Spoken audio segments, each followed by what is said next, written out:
Hello दोस्तों, सबसे पहले मैं आपसे रिक्वेस्ट करना चाहती हूँ कि वीडियो देखने के बाद सब्सक्राइब ज़रूर कर लीजिएगा। मैं इन वीडियोस को बनाने में बहुत मेहनत करती हूँ और इसी से मैं अपना खर्चा चलाती हूँ। जो भी सब्सक्राइब करेगा, मैं दुआ करती हूँ कि उसकी ज़िंदगी बहुत अच्छी, अमीर और खुशहाल हो। प्लीज़ प्लीज़ सब्सक्राइब कर लीजिएगा। नमस्ते दोस्तों, आज मैं आपको एक ऐसी कहानी सुनाने जा रही हूँ जो दिल को छू लेती है और सोचने पर मजबूर कर देती है। ये कहानी है छोटे से शहर मेरठ की, जहाँ एक साधारण परिवार रहता था। परिवार के मुखिया थे राम प्रकाश जी, जिनकी उम्र 50 के करीब थी। वे एक छोटी सी किराना दुकान चलाते थे। उनकी पत्नी सुशीला देवी घर संभालती थीं। उनके 2 बच्चे थे, बड़ा बेटा विकास जो 20 साल का हो चुका था और दिल्ली के एक कॉलेज में पढ़ाई कर रहा था, और छोटी बेटी प्रिया जो सिर्फ 12 साल की थी और स्कूल जाती थी। विकास पिछले 2 साल से दिल्ली में हॉस्टल में रहकर इंजीनियरिंग की पढ़ाई कर रहा था। घर से दूर होने के कारण वह साल में सिर्फ 2-3 बार ही आ पाता था। लेकिन इस बार गर्मियों की छुट्टियां लंबी थीं, इसलिए वह पूरे 1 महीने के लिए घर आया हुआ था। घर पहुंचते ही पूरा माहौल खुशनुमा हो गया था। सुशीला देवी अपने बेटे के लिए खास व्यंजन बना रही थीं। राम प्रकाश जी दुकान से जल्दी लौटकर बेटे से बातें करते। प्रिया तो जैसे अपने भैया को पाकर आसमान पर थी। वह हर वक्त विकास के आसपास चिपकी रहती, उसे अपनी स्कूल की कहानियां सुनाती और उसके साथ खेलने की जिद करती। विकास घर आकर बहुत खुश था। दिल्ली की भागदौड़ भरी जिंदगी से थोड़ा आराम मिल रहा था। सुबह वह देर से उठता, माँ के हाथ का नाश्ता करता, फिर प्रिया के साथ पार्क में घूमने जाता। दोपहर में वह अपने पुराने दोस्तों से मिलता और शाम को परिवार के साथ बैठकर टीवी देखता या बातें करता। राम प्रकाश जी अक्सर कहते, बेटा, घर की खुशी ही असली खुशी है। दिल्ली में कितना भी कमाओ, लेकिन इन पलों की कोई कीमत नहीं। विकास मुस्कुराकर सहमति में सिर हिला देता।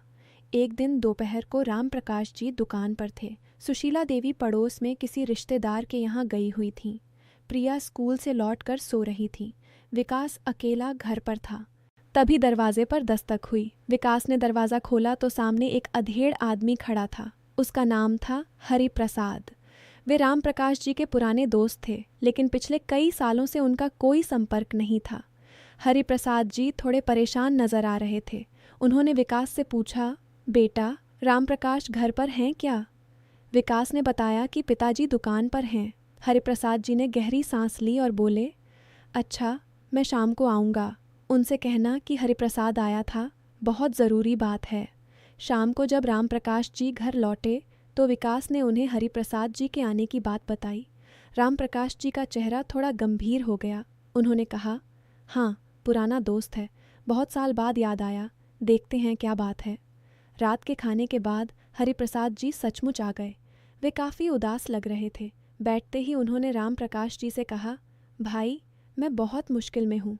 मेरी दुकान चल नहीं रही, कर्जा बढ़ गया है, बैंक वालों ने नोटिस दे दिया है, घर बेचना पड़ सकता है, तुम्हारी मदद चाहिए।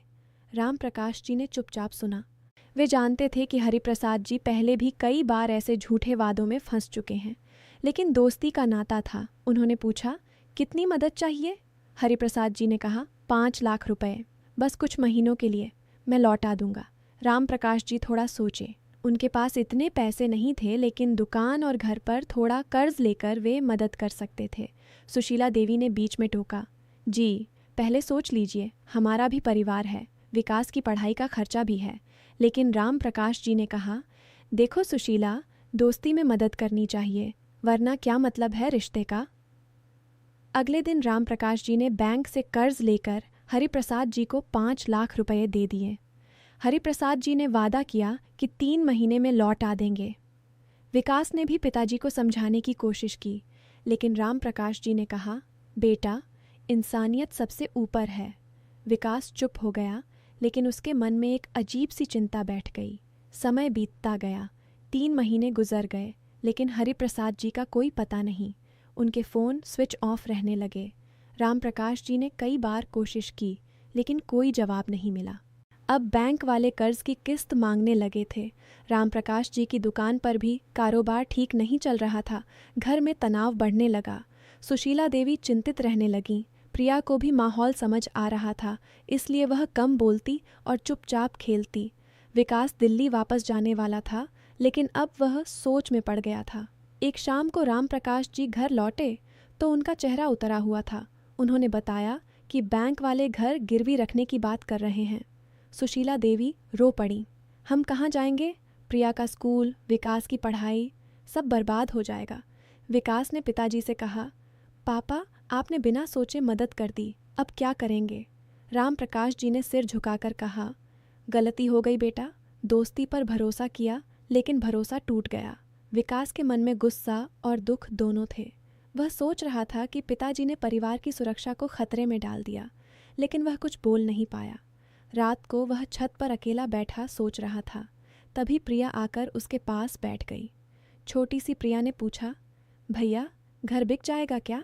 हम कहाँ रहेंगे? विकास की आंखें नम हो गईं। उसने प्रिया को गले लगाया और बोला, नहीं दीदी, कुछ न होगा, भैया है ना। अगले दिन विकास ने फैसला किया कि वह दिल्ली नहीं जाएगा। वह घर पर ही रहकर पिताजी की दुकान संभालेगा और कर्ज चुकाने में मदद करेगा। राम प्रकाश जी ने मना किया, बेटा तेरी पढ़ाई अधूरी रह जाएगी। लेकिन विकास अड़ा रहा, पापा परिवार पहले है, पढ़ाई बाद में पूरी कर लूँगा। सुशीला देवी भावुक हो गईं। उन्होंने विकास के सिर पर हाथ फेरा और कहा, तू हमारा सहारा है बेटा। विकास ने दुकान संभालनी शुरू कर दी। वह सुबह जल्दी उठता, दुकान खोलता, ग्राहकों से बात करता, नए तरीके से सामान रखता। धीरे धीरे दुकान में थोड़ा सुधार आने लगा, लेकिन कर्ज की रकम बहुत बड़ी थी। विकास ने रात को ऑनलाइन कुछ कोर्स करके फ्रीलांस काम शुरू किया। वह दिन में दुकान पर और रात में कंप्यूटर पर काम करता। थकान बहुत होती, लेकिन वह हार नहीं मानता। प्रिया भी अब बड़े होकर भैया की मदद करती। वह स्कूल से लौटकर दुकान पर पानी का गिलास ले आती या छोटे मोटे काम करती। 4 महीने बीत गए। एक दिन अचानक हरिप्रसाद जी का फ़ोन आया। राम प्रकाश जी ने फ़ोन उठाया तो हरिप्रसाद जी की आवाज़ कांप रही थी। उन्होंने कहा, भाई मुझे माफ़ कर दो, मैं बहुत गलत जगह फंस गया था, पैसे गलत लोगों को दे दिए। अब मेरी हालत बहुत ख़राब है, मैं कुछ नहीं लौटा सकता। राम प्रकाश जी ने गहरी सांस ली और बोले, हरिप्रसाद तुमने मेरे परिवार को संकट में डाल दिया, लेकिन मैं तुम्हें माफ़ करता हूँ, अब खुद को संभालो। फ़ोन कटने के बाद राम प्रकाश जी ने परिवार को सब बताया। विकास ने कहा, पापा अब हमें खुद पर भरोसा करना होगा, किसी और पर नहीं। राम प्रकाश जी ने सिर हिलाया। उन्होंने महसूस किया कि उनकी जल्दबाजी ने पूरे परिवार को परेशानी में डाला था। समय के साथ विकास की मेहनत रंग लाने लगी। दुकान में नए प्रोडक्ट्स आने लगे। वह लोकल मार्केट में अच्छी डील करता। फ्रीलांस काम से भी अच्छी कमाई होने लगी। धीरे धीरे कर्ज की किस्तें चुकती गईं। सुशीला देवी अब फिर से मुस्कुराने लगी। प्रिया स्कूल में अच्छे नंबर लाती और घर में मदद करती। राम प्रकाश जी अब ज़्यादा सतर्क हो गए थे। वे कहते, बेटा मदद करना अच्छी बात है, लेकिन अपनी सीमा में। अंधी दोस्ती कभी कभी परिवार को तोड़ देती है। 1 साल बाद स्थिति काफ़ी बेहतर हो चुकी थी। कर्ज लगभग ख़त्म हो चुका था। विकास ने ऑनलाइन पढ़ाई जारी रखी और डिग्री पूरी कर ली। वह अब घर पर ही एक छोटा सा बिजनेस शुरू करने की सोच रहा था। परिवार फिर से खुश था। शाम को सब साथ बैठकर चाय पीते और पुरानी बातें करते। प्रिया अब बड़ी हो रही थी और भैया की तारीफ करती कि मेरा भैया सबसे अच्छा है। लेकिन कहानी यहीं ख़त्म नहीं होती। एक दिन राम प्रकाश जी को फिर से हरिप्रसाद जी का फ़ोन आया। इस बार हरिप्रसाद जी की आवाज़ में पछतावा था। उन्होंने कहा, भाई मैंने बहुत गलती की, तुमने मुझे माफ़ कर दिया, लेकिन मैं खुद को माफ़ नहीं कर पा रहा।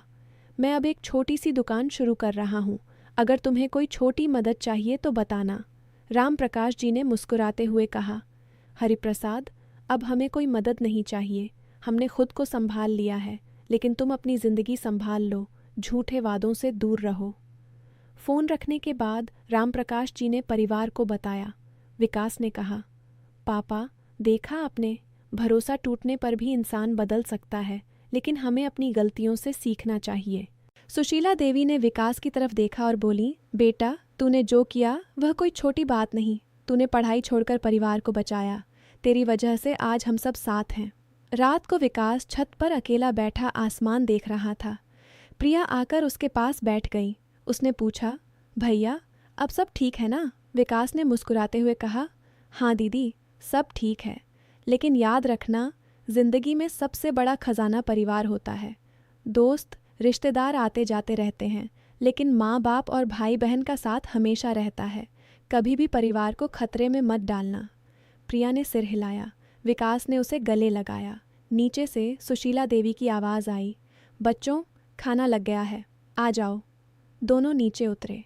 पूरा परिवार साथ बैठकर खाना खाने लगा। बातें हो रही थीं, हंसी मजाक हो रहा था। राम प्रकाश जी ने विकास की तरफ देखा और मन ही मन शुक्रिया अदा किया कि भगवान ने उन्हें ऐसा बेटा दिया है। दोस्तों, ये कहानी हमें सिखाती है कि मदद करना अच्छी बात है, लेकिन अंधेरे में कदम नहीं बढ़ाना चाहिए। भरोसा करना चाहिए, लेकिन अपनी जिम्मेदारियों को कभी नज़रअंदाज नहीं करना चाहिए। परिवार सबसे बड़ा सहारा है। जब मुश्किलें आती हैं तब एक दूसरे का साथ ही हमें मजबूत बनाता है। विकास जैसे बेटे की वजह से परिवार टूटने से बच गया। उसने दिखाया कि सच्ची ममता और जिम्मेदारी कितनी ताकतवर होती है। अगर आपको यह कहानी पसंद आई हो तो वीडियो को लाइक ज़रूर कीजिएगा। अपने दोस्तों और परिवार वालों के साथ शेयर कीजिएगा ताकि वे भी इस सीख को समझ सकें। और हाँ, चैनल को सब्सक्राइब करना न भूलिएगा। बेल आइकन दबा दीजिए ताकि नई कहानियाँ सबसे पहले आप तक पहुँचें। आपकी ज़िंदगी भी हमेशा खुशहाल रहे, परिवार का प्यार बना रहे और हर मुश्किल में आप एक दूसरे का साथ दें। मिलते हैं अगली कहानी में। तब तक अपना और अपने परिवार का ख्याल रखिएगा। नमस्कार। कुल शब्द संख्या लगभग 2800 शब्द। कहानी पूरी तरह मूल, परिवार केंद्रित, भावनात्मक और नैतिक सीख देने वाली है।